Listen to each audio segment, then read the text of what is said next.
écrasants, c'est parce qu'il a beaucoup eu le soutien de l'Église catholique.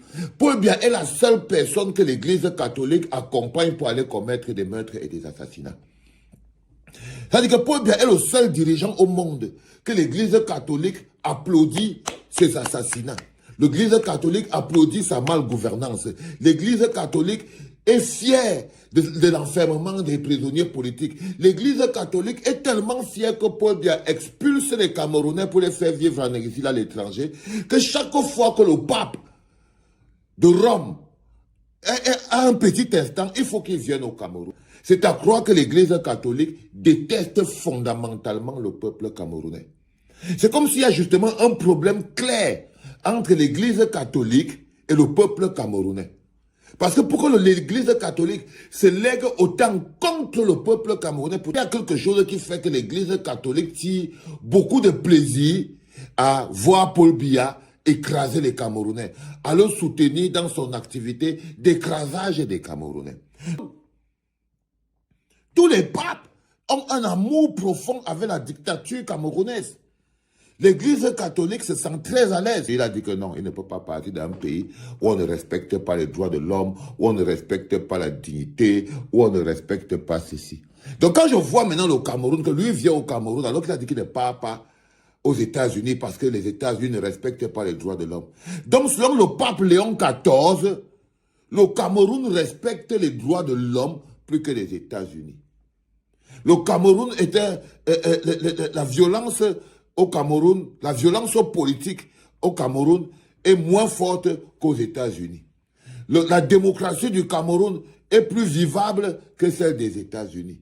Les États-Unis ne méritent pas la visite du Saint-Père, mais le Cameroun mérite. Il aime beaucoup le gouvernement camerounais et il sait que cette visite à des élans diplomatiques vont aussi crédibiliser le gouvernement de Paul Biya. On peut donc dire que l'Église catholique n'en a rien à foutre de la misère des Camerounais. Il faut que ce soit clair dans vos esprits. Arrêtez de prier au Dieu de l'Église, au Seigneur, non. Quand vous voyez comment le pape a pris et fait et cause pour Paul Biya, donc pour le système de Paul Biya, donc le pape est plus d'accord avec les ministres de Paul Biya, avec les gouverneurs de Paul Biya, les DG de Paul Biya. Pauvre peuple camerounais, pauvre peuple de chrétiens. Bon, vous allez prier, ok? Vous allez prier, vous allez partir avec les chapelets, vous allez prendre les affaires chez lui pour qu'on aille bénir, vous allez partir avec la Bible, on doit bénir, vous allez partir avec vous allez venir avec plein de trucs de chez vous pour que le pape bénisse. Et c'est ça qui va vous donner l'eau, le courant, l'électricité.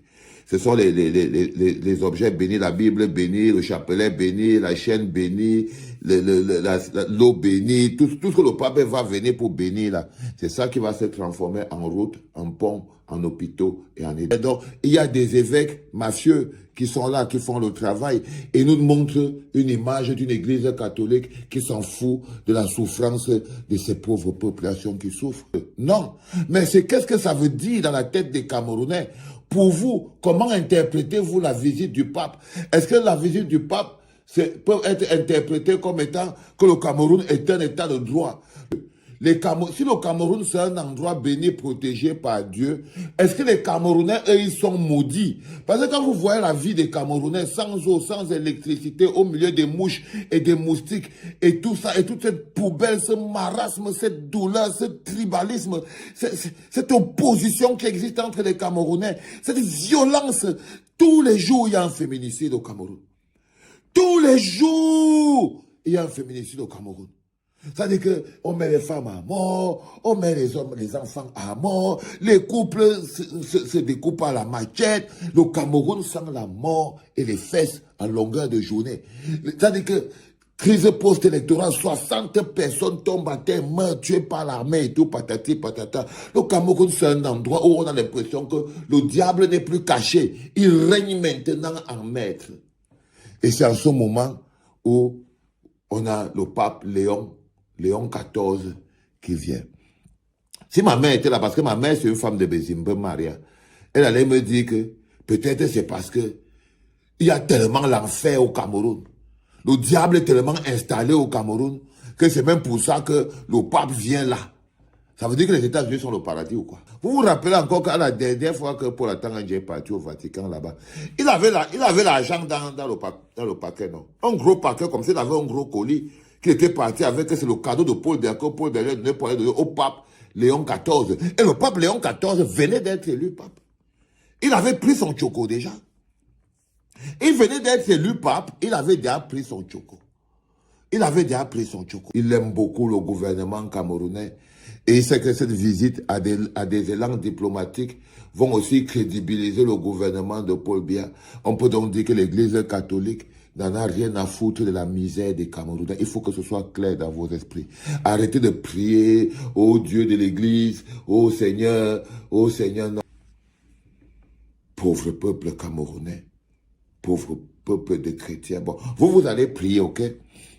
Vous allez prier, vous allez partir avec les chapelets, vous allez prendre les affaires chez lui pour qu'on aille bénir, vous allez partir avec la Bible, on doit bénir, vous allez partir avec vous allez venir avec plein de trucs de chez vous pour que le pape bénisse. Et c'est ça qui va vous donner l'eau, le courant, l'électricité. Ce sont les objets bénis, la Bible bénie, le chapelet béni, la chaîne bénie, l'eau bénie, tout ce que le pape va venir pour bénir là. C'est ça qui va se transformer en route, en pont, en hôpitaux et en éducation.